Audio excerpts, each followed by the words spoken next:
Hello, and welcome to the Big Four Transparency Podcast. I'm joined today by Scott Scarano, who is the founder and president of Padgett, a roughly $2 million per year accounting firm, as well as the rapping custodian of Accounting High, which we're going to talk about a little bit more later. Welcome to the Big Four Transparency Pod, Scott. Dope, man. Thanks for having me on. Yeah, my pleasure. You are a very interesting person in the space online.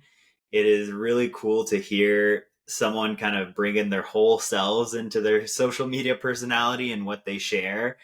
Where, you're like, yeah, I'm an accountant. I deal with that stuff. I'm really into this, but, also a huge hip hop enthusiast, also have a lot of other interests. And you've got like some awesome projects going with Accounting High that I think, I hope more of the listeners start to follow. You've got some awesome stuff there. Dope. Yeah. Thanks, man. Appreciate you noticing. I'm pretty loud out there sometimes, depending on if I have something to talk about.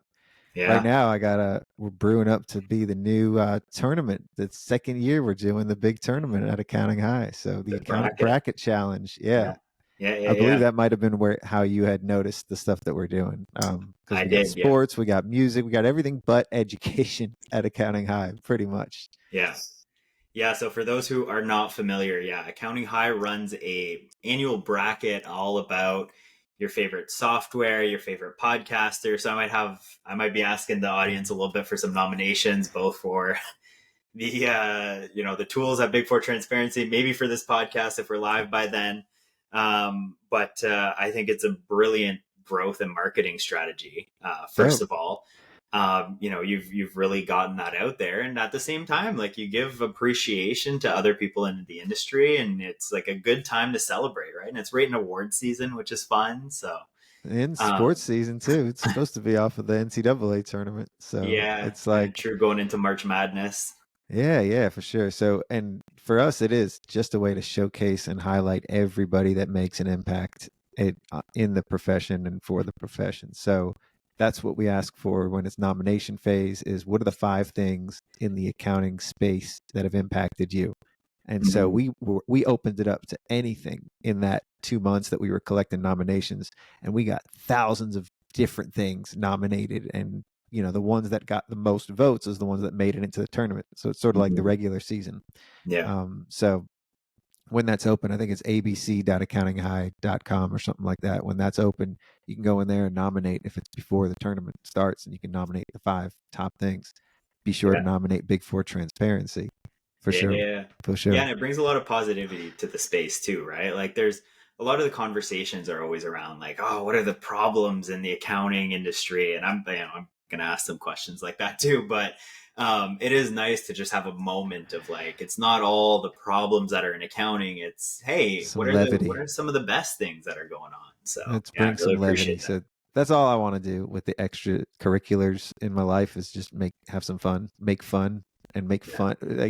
You can make fun by making fun of stuff, or make fun by actually making fun. So yeah, instead of poking fun at everything, why not just have some fun? So that's yeah, kind of actually most of my raps. I'm poking fun at stuff and making jokes, things like that. So yeah, it's yeah. I've listened to a few in the interim. You've got some good stuff out there. dope. Yeah.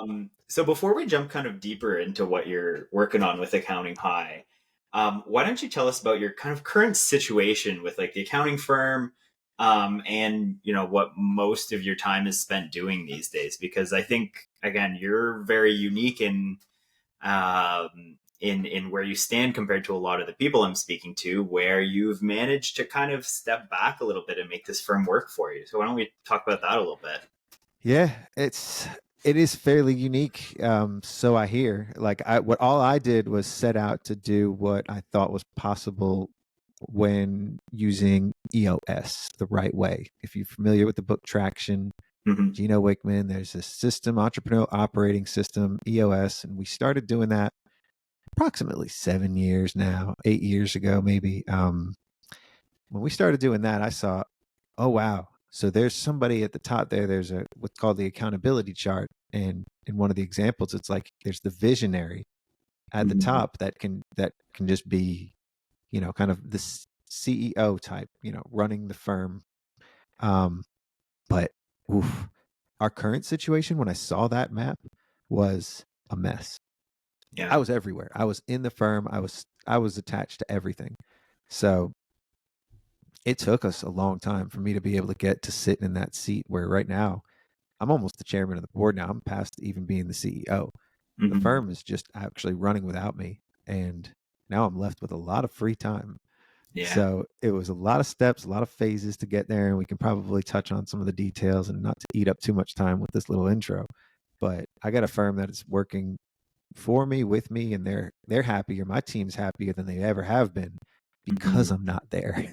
The stress that I caused and the things that I wanted to do, because I want to grow. I want to grow things. I want to build and continue growing. And we grew at a very rapid pace while I was at the firm.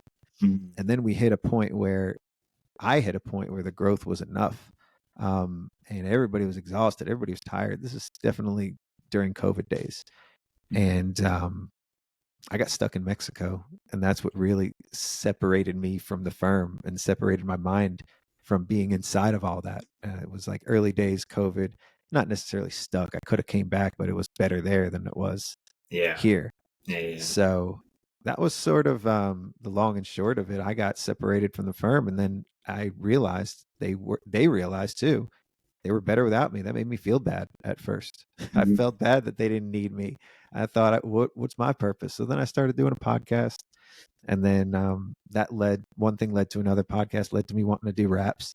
I started rapping, and then I made a lot of friends while doing the podcast, and I met a whole ton of great people in the profession, and it just made me appreciate what brought me there too. And I kept doing it, and now we do this tournament, and that's like showing tribute to everything and everybody that's made it a part of what it is today. Because accounting's still cool. You know, a lot of Yeah. people talk about accounting on the outside because everybody's leaving, the pipeline problem, this and that. But the ones that have been in it and that are still in it, I mean, accounting hasn't changed. It's always been the same. Hmm. But it's the people that make it dope. Yeah. So Yeah. I've met a lot of great people along the way as well. And like launching this podcast has amplified that even beyond. I'm like, well, there's such cool people in the space. So I encourage people to try to make those connections, and even just other people at your office. Like everyone's got something going on, and yeah, accountants can be really cool people. Absolutely. both show. Um, so with that, like what made you want to start your own firm? What were those early days like as an accountant? I imagine you didn't start right away independently. Mm. And what are the tips you would give for someone who kind of wants to do the same? So I didn't have that much of a choice. I mean, my grandfather was a CPA and he had a CPA firm up in New York. My Hmm. dad was a CPA when he was up there, and then he still works with accounting and accountants. So it was in my blood, basically. Like my dad had a software company, my grandfather's CPA. So I didn't really have a Hmm. choice. As much as I wanted to go into like entertainment and do like all kinds of fun stuff when I was younger, I also I got arrested when I was younger as well. Hmm. So that really narrowed down my options. So one, Okay. accounting was in the blood. That's what I went to school with in the first place before I got arrested. And then I changed my major. So then I kind of went back to accounting, and it was safe. It was stable, and I was able to get a job um, at a couple different firms, and I got fired from a lot of different accounting firms I worked for. I didn't even make it into the big four because I had a felony, so they wouldn't have even hired me. So Right. I can be transparent about my situation, but I Yeah. don't know much about the big four itself. But I did get hired by other accounting firms. They looked past, the felony. It was like a kid mistake is what I'll say. At this Hmm. point, it is what it is. I can learn from it. I can teach from it, but Yeah. it made me who I was, and I was able to be a little bit more scrappy.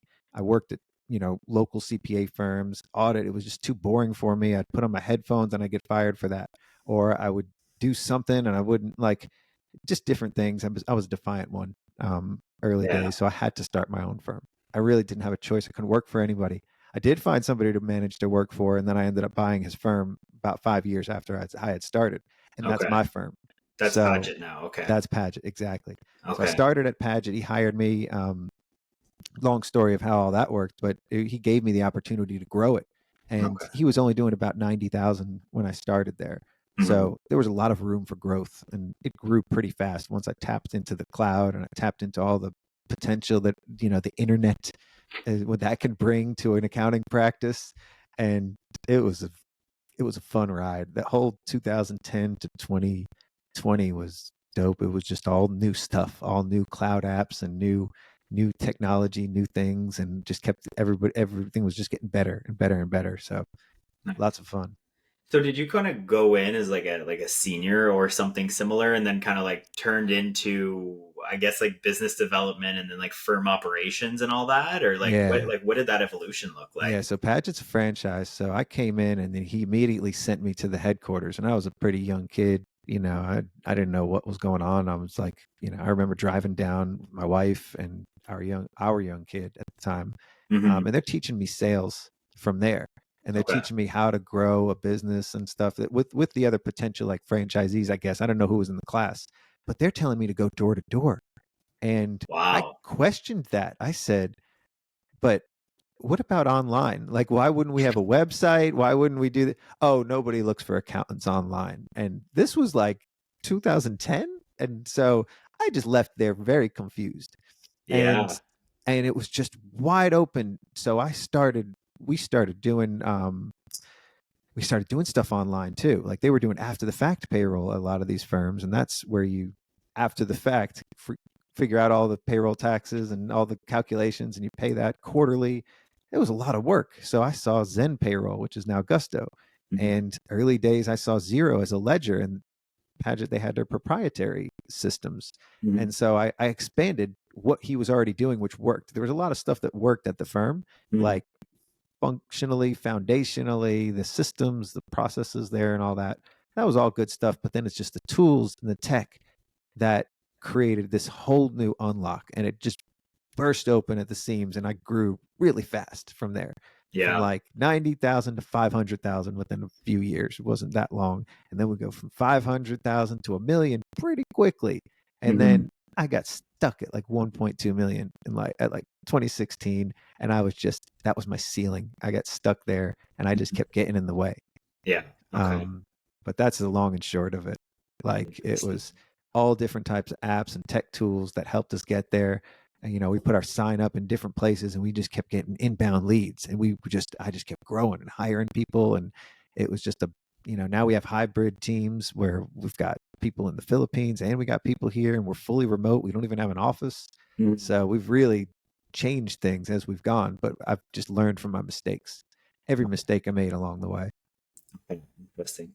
So most of it was via inbound leads. What, like you said, you were putting your sign up places, but like Yeah, what directories, software directories. software So directories? Is that the Zero, playbook for that's growth? that's one of our playbooks. That's in Okay. our playbook. So software directories, they have their users that look for a new accountant, and Zero was prime because it was typically where a client would go if they didn't want to use QuickBooks or they disliked QuickBooks. They didn't want to work with QuickBooks, so they went to Zero. And then they look in the directory and you've got accountants because their accountant now won't work with them because they're using Zero and the accountant wants to use QuickBooks only. So now they're looking for a new accountant and they're going to the Zero directory with accountants that work with Zero. So we were the minority out there. There wasn't that many of us, especially early days. So we Yeah. just gobbled up all the Zero clients we could all over the country, all over the world. We had people come to us because they had a foreign entity and they wanted to open up a sales spot in the US. And so Right. we just kept growing and growing through Zero with Zero. Same thing with Gusto. Same exact thing would happen. People would find us in the Gusto directory. They liked our page and boom, and we would just land clients one after another. So it was just steady growth That's over awesome. over a pretty long period of time. Then Yeah. the directory is kind of saturated now. I don't pay as much attention to it, but you can still definitely grow from there. But it's just not as rapid as it once was. Hmm. Um, Yeah. so So I mean, like keeping up with what was new in the accounting world really probably made a huge difference for you, right? Like being in yeah, the Intuit directory, I'm sure was probably way more crowded at the time. yeah, Intuit was too crowded, and I didn't want Yeah. to compete. I was like, we could have put a sign up on there, but I Yeah. also grew up in a house that was like, in a way, anti Intuit. My parents were developing software for nonprofits, and their software was a competitor to Intuit. Right. So, but I loved Zero from the first moment I saw it. It was just like, and the only reason Yeah. I'm talking about it is because I still got the thing above my head, I and was gonna so it's say you got like, the thing above your head, probably coincidentally, you got the matching hat. yeah, Just it's not even. perfect. This is a Yeah. Rick and Morty hat. Oh, okay. It's just I had it on for another episode I was recording earlier, Okay, but right yeah. on. So maybe it's subconscious that I'm talking about that, but I always say Zero is like my ground zero for what I'm doing now too. So Zero helped build the community around me in the cloud accounting world. Okay. Um, That's how I met a lot of the first people that I had on my podcast, and that's how I met a lot of the people I know now Okay. today, was being on Zero's partner directory. And that was a pretty big deal. Like, I applied for it, and wow, I was picked, and they flew me out to San Francisco. Then they flew me out to San Diego, and Wow. it was just a great time, especially for an accountant who, I was just running my business. I didn't know that much. I didn't know that many people. So that was a pretty dope experience. And I just kept wanting to recreate that. So we started like all getting together outside of Zero's X Pack, and we started like having little gatherings all across the country. We've met up in Santa Barbara, Arizona, Yeah. Nashville, like Utah.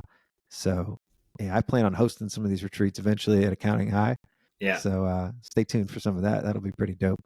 We might be doing some retreats in Costa Rica soon. Yeah. I want us to talk some more about that in a bit here. So talking a little bit about you, before we, as a primer for those retreats that we're going to talk about here, you are not the typical stereotype of an accountant for sure. And I think the stereotype is wrong, but you're very public about your persona. You're super into hip hop, psychedelics. You've just got like a really laid back vibe and attitude, which contrasts with kind of the accounting profession, which tends to have these like high stress environments. So I'm curious, like, how'd this come to be? And if you were this way throughout your journey, like, how did having that kind of attitude towards it help you as you went along? Yeah, so one of my favorite rap groups is Outkast, Okay. and I, the they were always the different ones, the Yeah. outcasts. Like, especially their dynamic in hip hop and how different they were. Now the sound of hip hop is Outkast. They Yeah. changed the world. Yeah. But that was my first rap I did too. But I always saw myself as the outcast. In any situation I was in, I was the different one. I was the odd one. I was the one that was like either garnering the attention for a good reason or a bad reason. Mhm. Sometimes it was a bad thing, but a lot of times it was good. I was positive attention, things like that. So whatever it was, I was the odd one, and a lot of times I thought that was a bad thing. So growing up, most of the time I wanted to try to fit in. I remember being at my core, like I would get in trouble for being as different as I was. It would always lead to a result of getting into trouble. And everybody's so serious, and I'm the one who's like, trying to make jokes and have fun, and I'd Yeah. always get into trouble. So I always associated it with that. And then it led to me getting into some big trouble when I was in college. That's when I got arrested. So, but I still see that everywhere I go, but now I'm able to navigate it a lot better. Like, I understand that I'm different, and that's okay. Mhm. But everybody's different. That's what I also know too, is most Yeah. people don't show how different they are because they hold it in, because they want to conform, because they want to be like everybody else, because they want to be accepted, because they don't want to be left alone. Like, nobody wants to be alone. Yeah. So I understand I'm not going to be alone, even though I'm different. But that was always the reason why I had to, wear the polo and be like, play golf, and be the the person that you're supposed to be, the accountant that you're supposed to be, had short hair and all that stuff. Like, yeah, Yeah. that's because I wanted to fit in. And I realized at one point I don't even like golf. I'm not good at it. I just play it because that's what I'm supposed to do, like all those things. So I just started to realize that over time. And now I don't try to fit in, but that's okay. Like, I still will hang out on the golf course and I'll play, but honestly, I don't really care, right? Like, Yeah. I'm just having fun being around everybody. Yeah. So that's just one example of like the things that you had to overcome over time, and realize like being different's okay. Yeah. Um, And is like leaning into that a little bit what I guess maybe helped you push towards kind of launching this account or like taking Yeah, over a yeah, more yeah, yeah, for entrepreneurial sure, for role? sure. Like, I just made a lot of friends, and I wanted to talk more, and I wanted to have podcasts. So I was like, I yeah. went to two different guys, and one of them said we can't curse on it. So I didn't. I was like, you know what? I want to at least be me Yeah. 100% if I'm going to do a show. I went to Yeah. somebody else, and he's like, we have to curse on it. We have to be ourselves and say. So we Yeah. started out just being raw and talking about everything, anything we could, stuff that you wouldn't hear on a podcast, and we were saying it on there. And we were Yeah. also talking about how to run successful practices too at the same time. So it was like a pretty dope contrast. Yeah. And then Yeah. it kind of Absolutely. evolved over time. But I've learned a lot. I'm not as gratuitous anymore. I don't curse as much Yeah. because it's not as necessary, and it takes away from the impact that you could have in other ways too. Yeah. So I've tried to soften the blow a little bit, and then I'll come with the jokes, but usually they're coming in from the side, you don't expect it, and then I'll quickly move on to something else before it gets too gratuitous or anything like that. Yeah. But yeah, this is just where about having fun. And Nice. as long as I can do that, I got other people around, and it's great. So Nice. I love that. So with not being involved directly as much in running the firm day to day, what are like some of the key characteristics of the people that you've put in charge? yeah. Like, So they've been friends of mine. The key characteristics is I've been able to get along with a lot of my team, and we mhm, all hang out anyway outside of just like yeah. work. And they've all been with me for a long time. My operations manager, he's been with me for 13, 14 years. And my client success, he's been with me. These are the guys that are running the firm. Hmm. He's been with me about 7 years. So I got somebody that's client facing, that's handling all the client facing stuff that typically closes up sales calls. And, they're doing sales now too. That was the last thing for me to get out of. My operations manager, he manages the team, he manages the workflow, he manages, the software stack and everything. And we have a team of CPAs in the US, and we have a team in the Philippines too. Hmm. And all of this to me is really new, to have everything hybrid or everything remote. And, ever since I've been away from the work, I've let them just manage it, and it's working, and everybody's happy. Nobody seems to be Hmm. complaining. Like the only time we had to let a couple people go at one point during COVID because we overhired. But other Hmm. than that, we don't have churn. People aren't leaving. Everybody's happy. Everybody's getting their work done. Clients aren't leaving. So maybe a client sells their business here and there, or something Yeah. else happens, but everything seems to be working. And I just don't need to grow the firm anymore. Like I've kind of done what I needed to do or wanted to do there, and it's working. It's working for them. It's working for me, and it allows me the space and the freedom to do this other stuff. So it Mhm. seems to be working. It seems to be great. Enough is not something you hear a lot in business, right? So I think it's refreshing that you've gone in with like a target, whatever that I didn't exactly have a looks like. target. No, No, no, okay, because I okay. would have I would have kept going like Brandon Hall. I would have kept going and trying to get to 10 million if I knew Yeah, any better. If I didn't get stuck in Mexico, I would yeah. have kept trying to grow, and that was Okay, probably going to be my next goal, is hitting 10 million. okay. um, and or whatever the next goal is after that. And I'm not down in that. That's something that drives people. You need those big goals, and you need to do that to keep making a bigger impact and a bigger, Yeah. bigger impact on the world. And my impact has changed from trying to grow a firm to then trying to grow something else. And I don't know what that is that I'm growing right now, but it's, Hmm. it's fun and it's exciting. It's different. Yeah. And, but I see a lot of similarities in the way I'm doing this as the way I ran my firm, Okay. if that makes sense. Like I keep getting in the way of certain things and allowing them to happen because I was the one getting in the way. Same thing at the firm. Okay. So I see a lot of behavioral patterns, and I'm starting to see replications of the stuff I did in the past where I thought I could do everything. And that's just like growing anything from the bottom. Like I Hmm. thought I was the one who had to touch every tax return and everything and talk to every client, close every sale and do all of this because I thought I was the one who knew best. Yeah. And I had to teach everybody else, but that's not really the case. Everybody's got to learn, and everybody can get good at any of that stuff. So That's awesome. I love that. How has like offshore staff worked for you? And then beyond that, I'm also curious to know like how did that get started? Like what does that even look like if you go, okay, cool, I need to consider offshore talent. Like what are your next steps from there? yeah, we got connected to a great team, and it was actually Will Lopez at Gusto that introduced me to Marvin Glang at Double Rule, and that Okay. was like the connection right there. Working with Double Rule, because they just worked with zero clients anyway, it was perfect. So we were able to add more zero back work. Anything extra capacity we needed, we just kind of they hooked us up. But Okay. eventually, we learned if we hired them full time, and we just started to realize the the skill level that they had there compared to the people we were hiring here. We were hiring CPAs here, and we were getting much better work over there.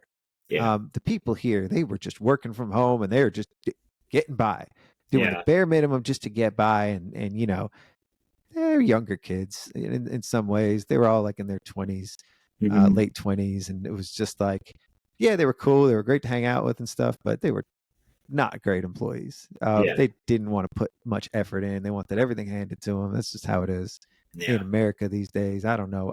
That's just the impression that I got from a Hmm. lot of people that I hired. But man, when we hired over in the Philippines, they were just they. Our team loves the team that we have there now. We have 4 employees there, and they work hard. They care about their job and they care about everything. And it's just not expecting things to just be handed to them.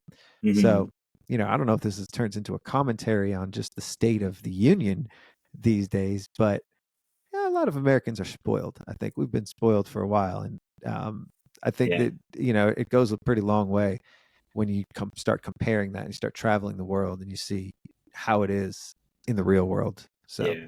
and Yeah. I also hear our a lot. wages are very inflated here. We Yeah. have to pay a lot more. It's the cost of living here that's unlike most countries. So Yeah. Yeah. Same for Canada. I'm up in Canada. dope. Yeah. Yeah, that's been a really consistent narrative from people I've heard who are working with people remotely, is that they're, or like internationally, is that they're super happy with the quality of it. And, sometimes maybe it's not client facing directly in a lot of cases, but like it seems like there's a ton of gratitude from the other Gratitude. side, right? Like they're just really, really happy to have this opportunity and they're just very excited about this. And yeah, like even if it's much lower than an American wage, like they are probably living a super high quality of life compared to what they maybe could have without that role, right? Which Oh, we're I'm sure paying in them pretty turn, good for where yeah, they live, and yeah, for yeah, where that dollar goes, it goes a lot further yeah, in a lot of these countries too. So it's not like we're going cheap on them either. yeah, yeah, Yeah. yeah. Right on. I love to hear that. That's awesome. And then with you not being as involved directly, what's kind of the decision been to keep ownership of that firm and kind of keep operating it when Ah, you've seen a lot of great M&A? question. Great Yeah, thank you. question. Honestly, I think I'm tied down because Padgett's a franchise, and the people that have been like, "Oh yeah, I'll buy your firm, but I Okay. don't want to be a Padgett," and I'm like, "Oh, I don't know how that works." Like, I think you have to. I think if I sell it, the owner either has to buy their way out or whatever, so that's going to cut into my price. So it's sort of been in a way like my handicap that has kept me from wanting to grow too much because I'm like, I don't really want to keep paying them royalties. It's what it is. It is what it Yeah. is. And also, it's maybe going to hurt me from trying to sell it too. Right. So, in a way, I'm like, I'm good where things are, and I haven't hit a ceiling necessarily. I could still keep growing and all that. Like, that's always something that's in the back of my mind too. Like, should I dive in and then try to level it up, start offering more? Like, the last straw I had was we were trying to do CFO advisory type stuff, and my team of accountants did not want to do that. They Oh, don't want to really? look forward. That's good. They do not. Well, they didn't say that out front, right? Like we would do training courses with like live plan and do other kinds of like um ways to get them engaged, but it's the uncertainty that gets them. Being able to ask questions is hard. They want to give answers, not ask questions. They want to Yeah. say, this is what you owe this year. We've been doing taxes primarily too. Yeah. So a lot of our work is right up for the tax return, and we're doing a lot of tax work. Hmm. So it's different for them to start looking at these things from a different angle. And then I just hit the point where, okay, well, then that means I'm the one who has to do this. So the next time I step into my firm, then I'm probably going to be doing those types of things, Hmm. if that's the case, or we figure something out. Or I just let it keep going.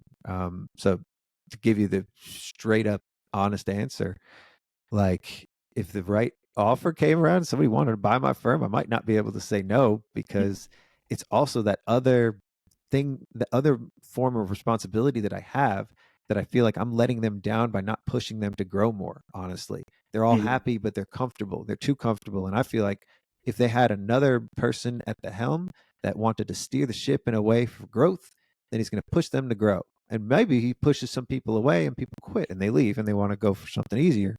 But that's my dilemma right now is do I push everybody or am I just feeling guilty because I'm the one who feels like I need to grow? So, Yeah. Yeah, I I mean, don't know. it creates a space for some people, and I'm not saying that's your staff necessarily, but it is good for there to be a space for some people where it doesn't feel like it's up and out, right? Like I've heard stories like on the accounting podcast with like Blake Oliver, where they're talking about like, this person was a senior and they were a superstar, but they wanted to start a family or whatever. And then the firm was like, like you got to become a manager, you got to become a manager. And they didn't want that. Um, so, it's interesting. It might be like a place for people who are just kind of happy with that level. And you can make a good life too without necessarily gunning for partner as well, right? In the space. So, Absolutely, absolutely. But it's all about what you want to and where you want to grow as a yeah. person. And I think right now, I don't feel guilty because my team, they're all growing individually too.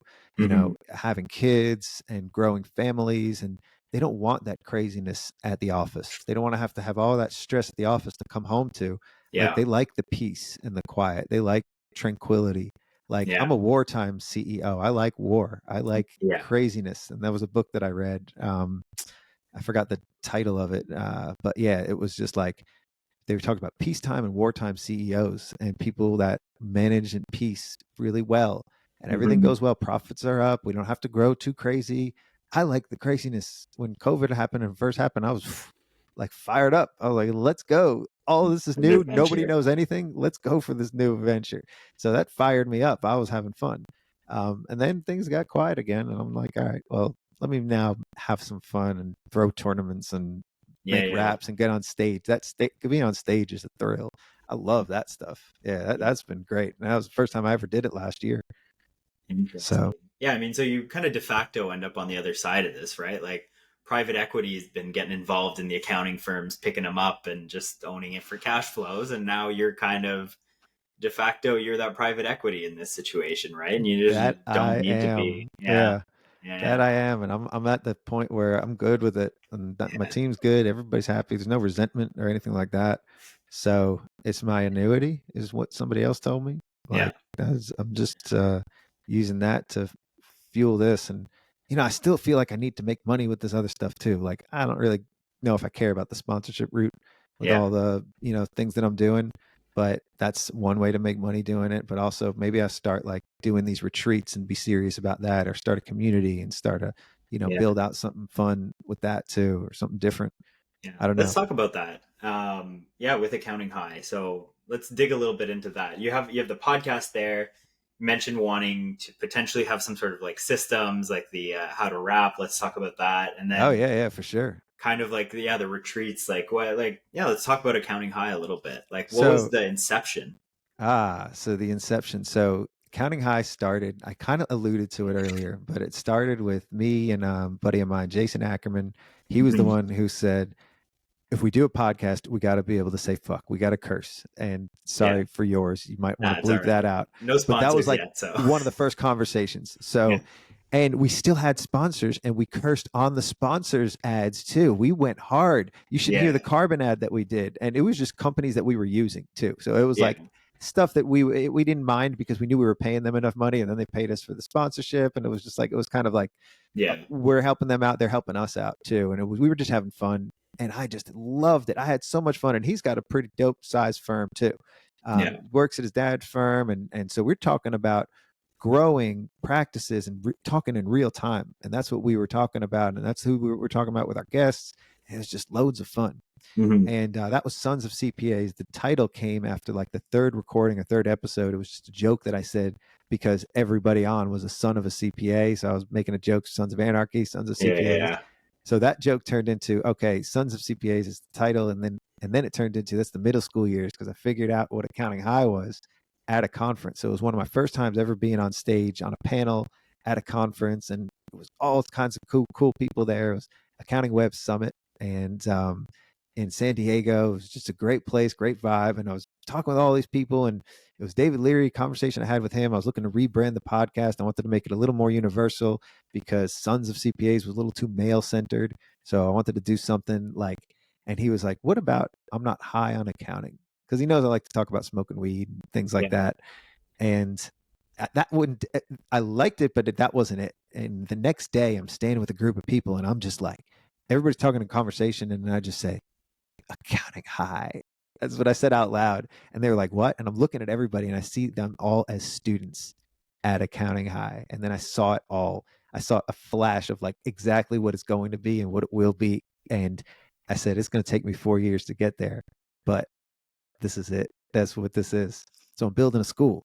And that's why we have the tournament. That's why I do the raps. Everything is around this whole idea of this is a high school, and accounting in general is the high school. And so I Mhm. play on this metaphor over and over again on everything I do, all the imagery and all the discussions that I have. So then everybody else is in on it too now. And we have 5 classes at Accounting High, and now we're going to have field trips. That's what the retreats are going to be. And like the tournament is like, so all of it is just playing on those metaphors and having fun with it. But nowhere have we actually been explicit about this is education Mhm. until we write the book. And that's going to be the first textbook at Accounting High. And that's how to rap, how to run a practice. And it's probably going to have a subtitle of how to run a practice without you, and it'll just be sort of the model ways to run a practice. I don't even know if I'm going to talk about without you, because a lot of the people that we're going to be interviewing, the people that are in the book, they're the guest faculty. They're just talking about how they're doing it, the way they're doing it. And right now we have some models. We have some of the best rappers alive now that are running practices in a great way. And Mhm. we can interview them, and we've kind of like laid out the foundation of the book. We have, it's probably going to be another year or two before we get the freshman edition out. But it'll be like the school textbook kind of. And there's no one way of doing things, but we're going to be talking about all the right ways. So that's when our education starts. But now it's just like a fun way to talk about things on the show. And I have the other shows that are on the YouTube channel, so you can check out the YouTube channel, Accounting High TV. And I've been doing music videos all year too. So I don't know what I'm doing. I'm just having fun. That's cool, man. That's refreshing. I love to see that. And who's like Accounting High for, really? Like, who's the person that like needs to go check this out?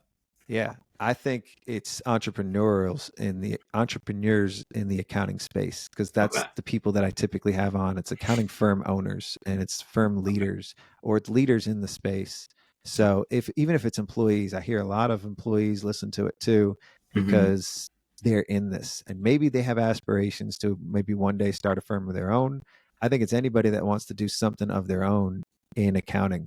Hmm. And it doesn't matter if that's a software company or if that's running a practice, but you know, we talk about a lot of foundational things too. Each show has a different theme now. So each course or school has a different theme, but it's all geared at accounting leaders and accounting firm owners and accountants in Okay. general. Anybody that identifies with being an accountant and being that nerd, this is a fun way to say, yeah, you all think I'm a nerd. Y'all make fun of me in movies and stuff and all Hmm. that. And yeah, but I'm still cool too.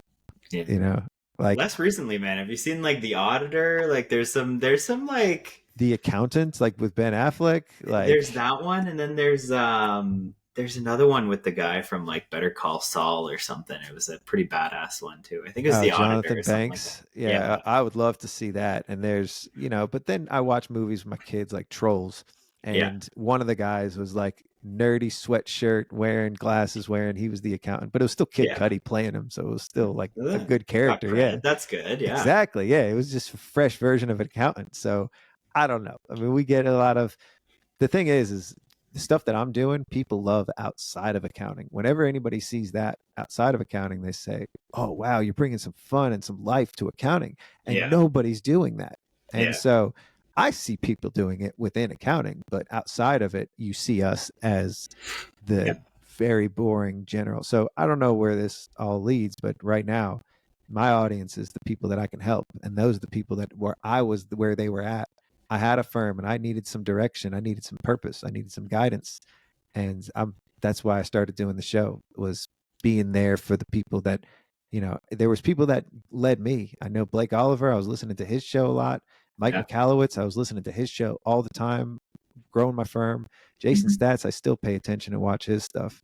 Yeah. Like, It's got good stuff too. so I knew that I just wanted to do that more too. Ron Baker, like he's the principal at Accounting High now. And I was paying attention to him and I knew how to price clients because Ron Baker was teaching me. So Nice. yeah, that's Cool. why I was doing it. Oh, I And love it, man. that's I'm who it's for. gonna be following along, and I'm excited to see that come out, the textbook, and see what's next for it. Before you leave, I always kind of have two questions, I guess. The first one, if you had a recommendation for young people like entering the profession, maybe someone like you who, and honestly myself, who feels like they didn't necessarily like fit the mold of the typical path, like what recommendations would you have for them just to like make the profession work for them the way it has for you? Oh, that's a great question. Thank So, my recommendation is find something, within anything that you're doing that lights you up. Find that spark you. and Mm-hmm. try to pay more attention to that, whatever that is. Pay more attention to it, and then start trying to figure out more ways you can have more of that in your life, whatever that is, because it's different for everybody. For Mm-hmm. me, it was rap. So if I could grow that a little bit more and figure out ways to bridge that into what I'm doing, then everything else I'm doing is fun. And I took a leap, pretty big leap, try to bridge that into accounting but then I Mm-hmm. saw, wow, somebody else is doing this in accounting. And I saw somebody else, doing it like in an industry like ours. So I'm like, all right, well, that's not that far fetched. And I had a bit of a template. So, but whatever that your thing is, try to find a way to do that. And then anything else you do is probably just going to be easier. You may not have the freedom to do that right now, but try to find ways to create more freedom or more space for that, because only good things can come out of that too. Thanks, man. I love that. Thank you. And then finally, if you have anything to plug, we've talked about Accounting High, we've talked about a couple things, but where should the listeners go and check you out, and what should they be looking out for? Yeah, well, I might want to plug their ears after making it this far too. Like, I don't know how much else I can plug. Like there's the Accounting High channel Yeah. on YouTube. That would be a good thing if you could subscribe to that. We need more subscribers there. You could listen to the show. The podcast is on any podcast player. If you search for Accounting High, there's actually 6 shows out there, but you can find the main one, which has all the new episodes at Accounting High. It's sophomore year right now. Next year Okay. it'll be junior year, and then senior year. We'll see what happens after. It might graduate to Accounting U in 4 years. Okay. So for now, while this episode is aired, it's still Accounting High. And yeah, you can find me on LinkedIn too if you got any questions directly. That's how Dominique reached out to me. So you can just go on LinkedIn. Yeah. Scotty OKR Scarano on LinkedIn. Might be Scott, might be Scotty, depending on the day. Sometimes I switch it back and forth. Hold on. But yeah. Cool. Well, thank you so much for joining, Scott. I really appreciate all your input on this, and I wish you the best. I'm going to be following around with what's going on with Accounting High going forward. Oh yeah, and please check out the tournament if this is timing for that.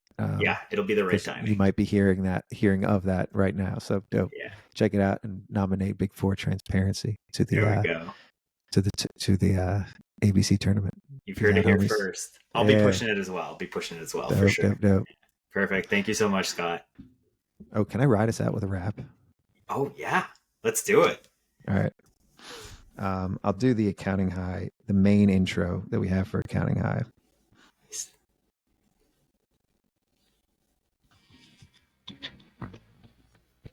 Yeah, okay, y'all's in the house. Yeah, okay, y'all's in the house. Accounting. That's my daughter. Good. Accounting. From cloud accountancy way back to desktop accounting advisory and tech apps adopt. Went solo with the rap. Scotty's still the same. Raleigh is the spot where I edutain. Follow me on a path to fulfillment. Two trizes, the izes, first the mindset shift. So you ain't holding yourself back. Find software to avoid those simple tasks. We'll define cash and automate tax.